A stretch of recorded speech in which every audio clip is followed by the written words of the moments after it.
وكنت مسؤول جدا بشأن سوريا والرجل الذي يدير سوريا الآن هو شخص وضعته بالتعاون مع الرئيس أردوغان وغيره. هو رئيس مذهل، هو قام بعمل مذهل، قام بترتيب الأمور، وهو له علاقة جيدة مع حزب الله. هو ليس هو لا يحبهم كثيرا، وهناك الكثير الذين قتلوا والحرب استمرت لفترة طويلة ولا يمكن تفجير بناية. كلما بحثنا على أو تم البحث على شخص ما، واقترح تحت على إسرائيل أن تترك سوريا تكترث بأمر حزب الله. بصراحة فإنهم يمكن أن يقوموا بعمل أفضل.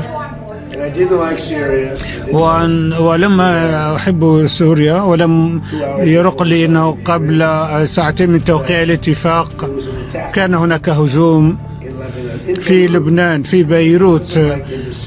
دائما ما يحرص الرئيس الأمريكي دونالد ترامب على تصوير الولايات المتحدة كصانعة القرار واللاعب الأوحد الذي يحدد مصير الأنظمة في الشرق الأوسط. تسويق هذه المواقف للداخل الأمريكي لإثبات أن إدارته تسيطر على الملفات الدولية الشائكة وتديرها بما يخدم المصالح الأمريكية العليا دون التورط في حروب استنزاف طويلة هي واقع مؤسف لحل الأنظمة في منطقة الشرق الأوسط. فتصريح الرئيس الأمريكي دونالد ترامب بأنه هو من وضع أحمد الشرع على رأس السلطة في سوريا هو انتقاص حقيقي للقيادة السورية الجديدة وانتهاك صريح لسيادتها، في الوقت الذي تسعى فيه الإدارة السورية الجديدة بناء علاقات قوية متوازنة مع الأنظمة العربية والغربية، وتحاول أن يكون لها موقف مسموع على الصعيد الدولي والإقليمي. إن ارتهان سوريا لأمريكا بهذا الشكل مآلاته خطيرة جدا، ووفق مراقبين سيكون الرئيس السوري أحمد الشرع مجبرا على توقيع اتفاقيات التطبيع مع إسرائيل والتنازل عن السيادة السورية، أو أن يكون مجبرا على الرحيل قبل أن يتم تصفية الحسابات القادمة.